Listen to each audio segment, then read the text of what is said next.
The Supreme Court, The Personalities and Rivalries That Defined America, by Jeffrey Rosen. Narrated by Alan Sklar. Copyright 2006 by Jeffrey Rosen.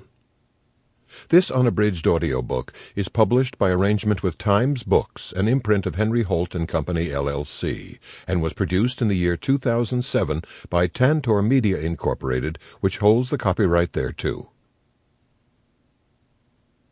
Introduction. A Question of Temperament.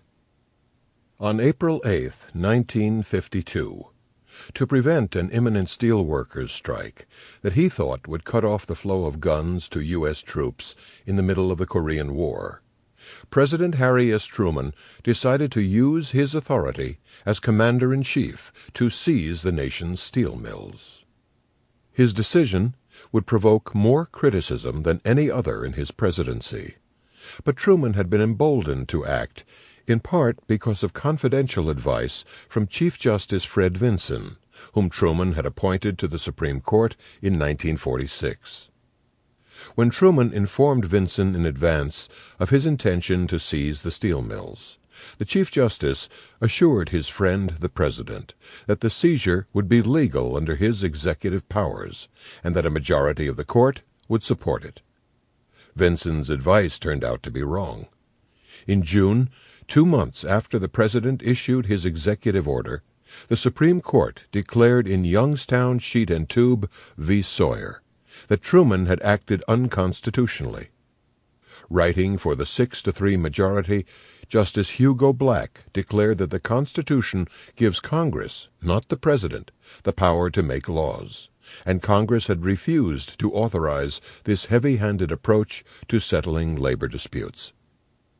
Black read his opinion for the court from the bench. Even though theater of war be an expanding concept, he drawled in his calm and deliberate Southern accent, we cannot, with faithfulness to our constitutional system, hold that the Commander-in-Chief of the Armed Forces has the ultimate power as such to take possession of private property in order to keep labor disputes from stopping production. Although an ardent Democrat, as well as a former senator, Black revered the institution of the Supreme Court as something larger than the individual justices who composed it, and masterfully persuaded a majority of his colleagues to enforce the limits that the Constitution places on the President's power. Vinson filed a sputtering dissent, insisting that any president worthy of the office should be free to take emergency measures necessary to ensure the survival of the nation. Truman was understandably livid at his rebuke by a court that had been appointed entirely by him or by his Democratic predecessor, Franklin D. Roosevelt. But Black soon made amends by inviting the aggrieved president and the entire court over to his house in Alexandria, Virginia, for bourbon and a barbecue. As the canapes were passed around, the mollified Truman declared, "Hugo, I don't much care for your law, but by golly, this bourbon is good." 54 years later, a similar drama unfolded at the Supreme Court. President George W. Bush, seeking to protect the nation after the terrorist attacks of September 11, 2001, issued an executive order creating special military commissions to try suspected enemy combatants who were being held at Guantanamo Bay. His decision, combined with other assertions of unilateral presidential power to authorize something close to torture or indefinite detention of suspected terrorists, provoked more criticism than any other in his presidency. Bush had been emboldened to act in part because his legal advisers had assured him that unilateral action would be upheld as constitutional under his powers as Commander-in-Chief, and also, perhaps, because the Chief Justice he had recently appointed, John G. Roberts, Jr., had sustained Bush's action as an appellate judge. When the Supreme Court heard the case in 2006, Roberts properly recused himself because of his earlier participation in the case. But Bush still had reason for optimism. 7 of the 9 justices were Republican appointees, including an associate justice appointed by Bush, Samuel A. Alito. In Hamden v. Rumsfeld, however, by a vote of 5-3, the Supreme Court held that the President's military commissions were illegal. In his opinion for the Court, Justice John Paul Stevens emphasized that the President could create military commissions only with congressional support, and Congress had refused to give Bush the power to create the military commissions at issue in the case. In an emotional dissenting opinion, which he read aloud from the bench, only the second time he has done so in his 15 years on the Court, Justice Clarence Thomas declared that the majority had endangered the nation by sorely hampering the President's ability to confront and defeat a new and deadly enemy. Thomas, like Vinson, insisted that the President's inherent authority as Commander-in-Chief was broad enough to allow him to act unilaterally in times of war. The impassioned performances by 2 justices, Black in 1952, Thomas in 2006, open a window onto the Supreme Court. In many respects, the similarities between Black and Thomas are striking. Both were appointed to the court in their 40s by a president who relished the opportunity to put a stick in the eye of his congressional opponents. Black, a Southern white liberal, was Franklin D. Roosevelt's first appointment after his bitter defeat over expanding the court's membership in 1937. Thomas, a Southern black conservative, was George H.W. Bush's choice to replace the civil rights icon Thurgood Marshall in 1991. Both had been on the court for exactly 15 years when these cases about presidential power in wartime came before them, long enough to accustom themselves to the court's peculiar rituals and to find their jurisprudential voices. And both men considered themselves strict constructionists and constitutional fundamentalists who refused to enforce rights that did not appear explicitly in the Constitution, and believed that the constitutional text should be construed in light of the original understanding of its framers and ratifiers. Despite these similarities in background and judicial philosophy, Black and Thomas differed in one crucial respect: judicial temperament. Black revered the institution of the court so passionately that when he proposed marriage to his secretary Elizabeth, 6 years after the death of his first wife, he made a little speech about how he had been having a love affair with the court for almost 20 years, and therefore she had to be, like Caesar's wife, above reproach. "I have to know that the woman I marry is a one-man woman," he declared. This reverence led him to moderate or to rein in his strict constructionist ideology when he thought the good of the court and the country required it. As a result, he became one of the most influential justices of his era, redefining large areas of American law in his own image. Thomas, by contrast, is an ideological purist, more interested in being philosophically consistent than in persuading colleagues to embrace his vision. He is so zealous in his devotion to carrying every principle to its logical conclusion that his ideological ally, Justice Antonin Scalia, told Thomas's biographer that Thomas would overturn any judicial precedent with which he disagreed, whereas he, Scalia, wouldn't do that. Thomas is underrated as a constitutional lawyer in the popular imagination. His Hamden opinion, like much of his work, was exhaustively researched, and his colleagues have praised his technical ability in complicated regulatory cases. But because Thomas approaches the law as an essentially academic enterprise, he is content, after 15 years on the court, to marginalize himself in lonely dissenting opinions, without any immediate prospect of winning majorities. Even if Thomas had the option of ruling against the president, and then inviting him over for drinks in the interest of the court, a form of interbranch socializing that is no longer thinkable in a post-Watergate age, it seems unlikely he would have the inclination to do so. The difference between Black and Thomas shows the importance of judicial temperament on the Supreme Court. Those who have it find that the court is their oyster. Those who do not are often condemned to grumbling on the sidelines. And this has been the story of the Supreme Court from the beginning. In an age of tell-all memoirs and reality television, the Supreme Court remains the last institution of government to sustain an Olympian sense of mystery. The justices have declined to allow cameras in the courtroom. They rarely release audio recordings of their arguments, and their deliberations are secret.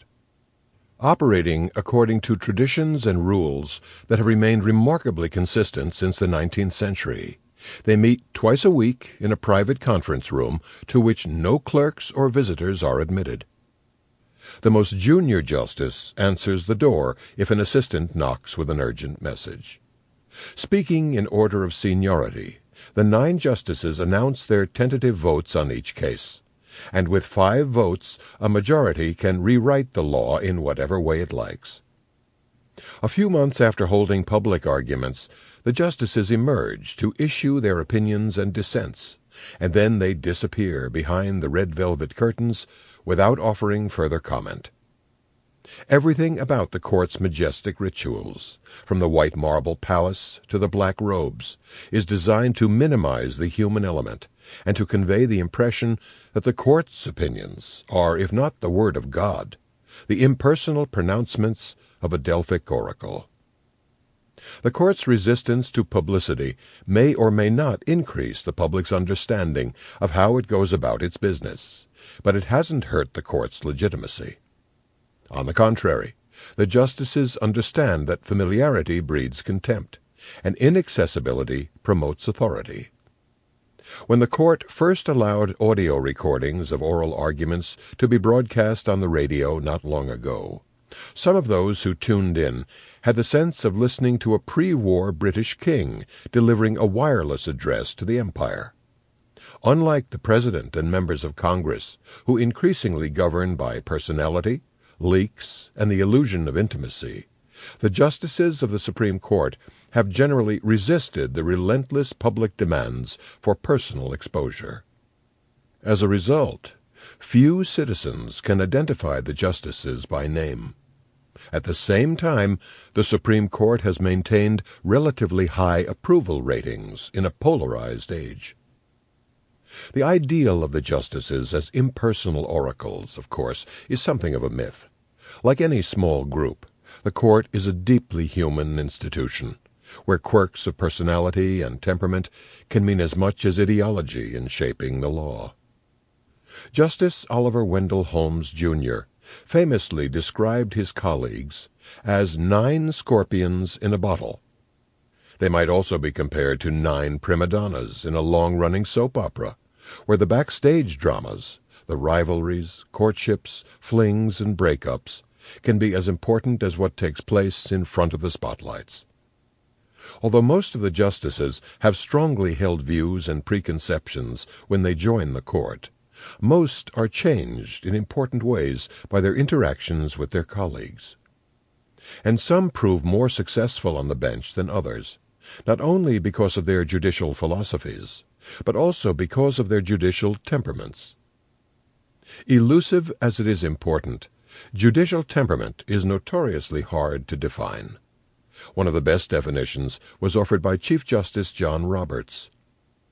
I think judicial temperament is a willingness to step back from your own committed views of the correct jurisprudential approach and evaluate those views in terms of your role as a judge, Roberts told me in an interview at the end of his first term on the court.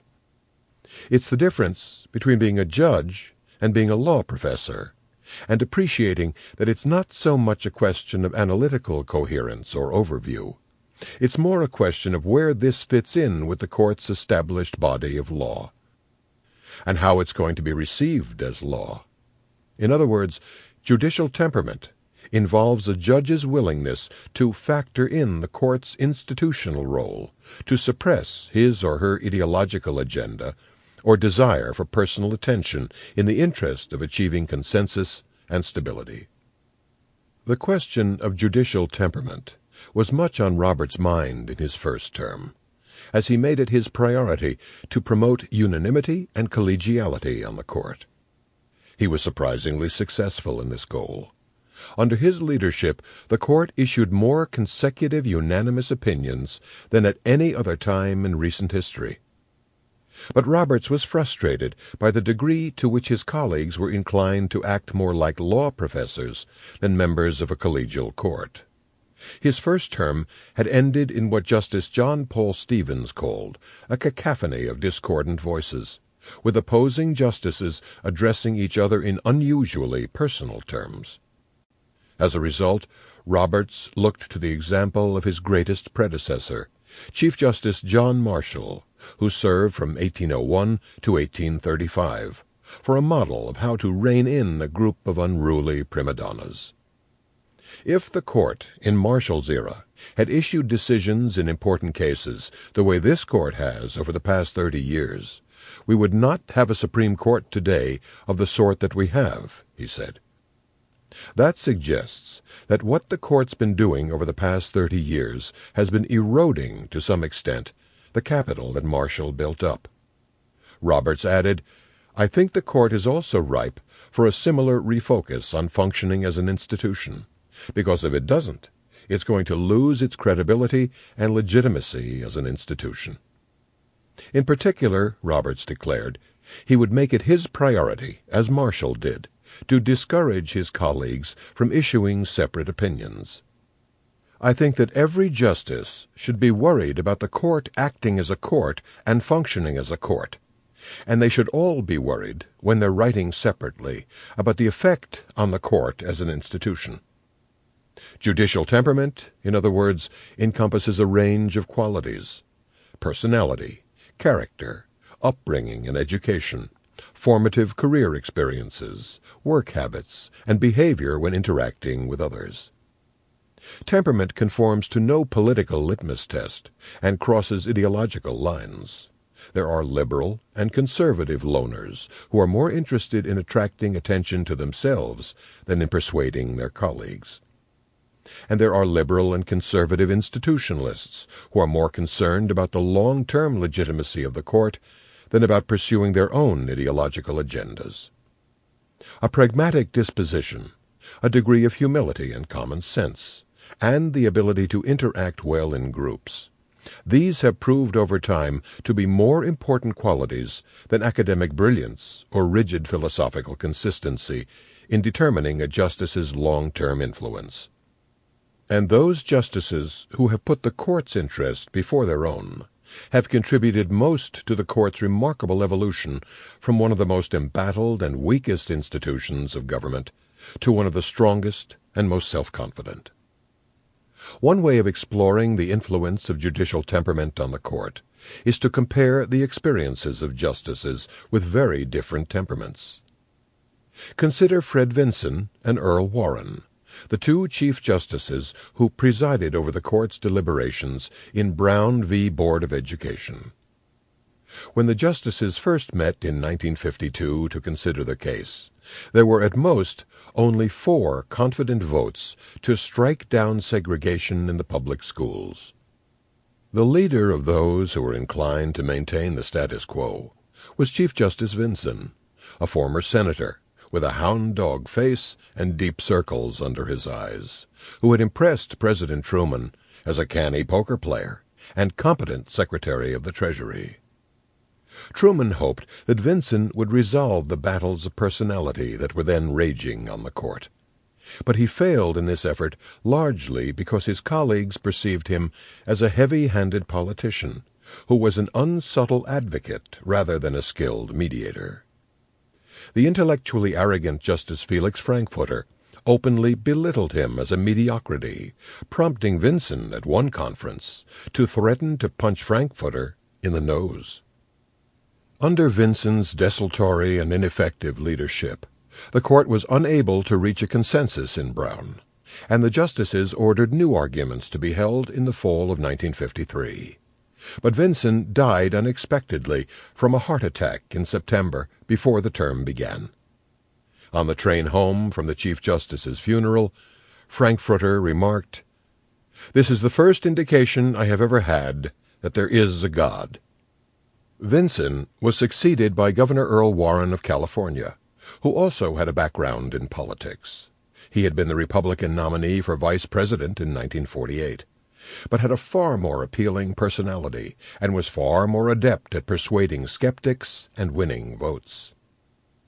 Although he never pretended to be a legal scholar, Warren was thoughtful, considerate, deferential, and unpretentious on the court, and he sought out his new colleagues for advice rather than trying high-handedly to impose his will.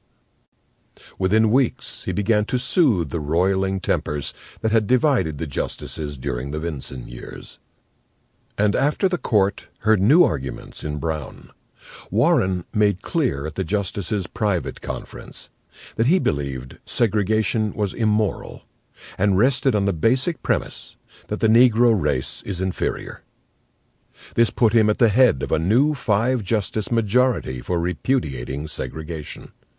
Warren also understood that the court needed to speak with one voice on this contentious issue, so he privately visited the skeptical justices, urging them one by one to make the decision unanimous. Warren's greatest lobbying triumph came with the last holdout, the Southerner, Stanley Reed. After several lunches at which he encouraged Reed to do what was best for the country, Warren asked whether he really wanted to file a lone dissent, which could only encourage resistance in the South and undermine the court's authority. Bowing to the inevitable, Reed agreed to join Warren's unanimous opinion, which the Chief Justice read aloud to a spellbound courtroom on May 17, 1954. Judicial temperament is especially important for a Chief Justice because of the unique demands of the job. The chief, like each of his colleagues, has one vote, and his duties are mostly procedural and organizational. It is his prerogative, when he is in the majority, to write the opinion for the court himself, or to assign the opinion to a justice he believes will reflect his legal views, as part of his broader efforts to build consensus behind the scenes. John Marshall, who is widely considered the greatest Chief Justice in American history, was especially deft in exercising these powers. Marshall, like most Chief Justices, was appointed to the court without having previously served on it. Like Warren, he had a reputation for bipartisan friendships, and above all, a lack of pretense and a good nature. "I love his laugh. It is too hearty for an intriguer," wrote his friend and colleague Joseph Story. Marshall's skill in establishing convivial personal relations among his fellow justices helped him to cement the court's authority at a vulnerable moment in its early history. Recognizing the virtues of leading with a light touch, Marshall wore a simple black robe rather than the scarlet and ermine that were traditional at the time. He also insisted that his colleagues room together in the same boarding house, so that they could discuss cases over glasses of his excellent Madeira. As a result of his sensitivity to the views of his political antagonists, with the notable exception of Thomas Jefferson, whom he detested, Marshall was able to steer the court toward a middle ground and to speak for a unanimous court on the most divisive issues of his age. If Marshall's modesty and geniality made him the prototype of the successful Chief Justice, his successor, Roger Taney, became the antitype. Though an able lawyer, Taney was shy, austere, frail, and reticent, and preferred to lead through indirection and behind-the-scenes intrigue rather than by cultivating sociable companionship. Under Taney, the collegial and unanimous court fragmented. Unlike his gregarious predecessor, Taney was stubborn and had an inflated sense of judicial power. These qualities were reflected in his infamous and widely reviled opinion in Dred Scott v. Sanford, in which the court ruled in 1857 that Congress had no power to ban slavery in federal territories. In a later case, after holding that President Abraham Lincoln could not suspend the writ of habeas corpus without Congress's approval, Tawney went out of his way to mock the president, circulating his opinion as widely as possible to embarrass the administration. Lincoln responded to Tawney's arrogance by simply ignoring him. Tawney's overreaching destroyed his reputation. The most successful Chief Justices, in other words, have shared a particular style of judicial temperament. They have been modest, likable, efficient, deft at finding common ground, and at least as smart as their colleagues without being overtly brilliant or intensely academic. Some of the most effective chiefs have been former politicians or politically minded executive officials who had a knack for bringing together colleagues of different minds. By contrast, the less successful chiefs have been insecure, heavy-handed, and more concerned with being recognized as the symbolic head of the court than providing leadership behind the scenes. Along with Vinson, one of the least successful Chief Justices in the modern era, by all accounts, was Warren E. Burger, who was appointed by President Richard Nixon to replace Earl Warren and served from 1969 to 1986.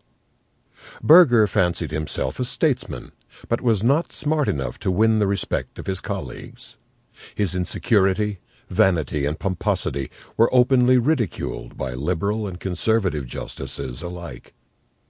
Burger fussed over the placement of ceremonial silverware for private receptions, while misunderstanding basic legal arguments. He also had a maddening habit of changing his vote at the last minute, in order to ensure that he could write the most important opinions himself. This practice so infuriated his fellow justices that some of them eventually vented their frustrations to the journalists Bob Woodward and Scott Armstrong. The best-selling book that resulted, The Brethren, exposed Burger and the court to public ridicule. An insecure associate justice can be just as handicapped as an insecure chief when interacting with colleagues. For example, Harry Blackmun, like his childhood friend Burger, was hampered by his temperamental indecisiveness and intellectual insecurity. But instead of trying to shore up Blackmun's confidence, Burger passive-aggressively needled him. Notoriously slow in producing opinions, Blackmun felt humiliated when Burger assigned him fewer majority opinions than all of his colleagues. And Blackmun's diary, recording the deterioration of his relationship with Chief Justice Burger, reads like that of an emotionally needy high school student. C.J. for the first time very cool, he wrote in 1980. 5 years later, C.J. picks on me at conference. Although Justice Hugo Black advised him early in his tenure, always go for the jugular, never agonize in an opinion, Blackmun was unable to follow his hero's advice. He agonized endlessly, publicly lamenting having become emotionally involved in case after case, and he apologized for his decisions, calling them inadequate and hesitant. The recent battles on the court under Chief Justice William H. Rehnquist illustrate the ways in which indecisive justices are usually less effective than confident ones. Consider the pairing of Anthony Kennedy and Sandra Day O'Connor. Kennedy, like Blackmun, is noted for publicly agonizing over his decisions. In the 1992 abortion case, Planned Parenthood v. Casey, Kennedy changed his position unexpectedly and ended up casting a crucial vote to uphold the core of Roe v. Wade. Kennedy's critics were especially exercised by a theatrical interview that Kennedy granted on the morning the Casey decision was handed down. He stands at the window of his high-ceilinged chambers, waiting to go on the bench, looking down at the crowd of competing protesters in the plaza below, observed a reporter from the magazine California Lawyer. Sometimes you don't know if you're Caesar about to cross the Rubicon, he says, his voice becoming almost inaudible, or Captain Queeg, cutting your own tow line. 10 minutes before entering the courtroom, Kennedy announced that he wanted to be alone. "I need to brood," he murmured. The qualities that Justice Kennedy displayed before handing down the abortion decision are the same qualities he displayed in the opinion itself. and has shown throughout his tenure on the court. He has a self-dramatizing tendency that leads him to agonize about cases, in public and private, often changing his position. Sample complete. Ready to continue?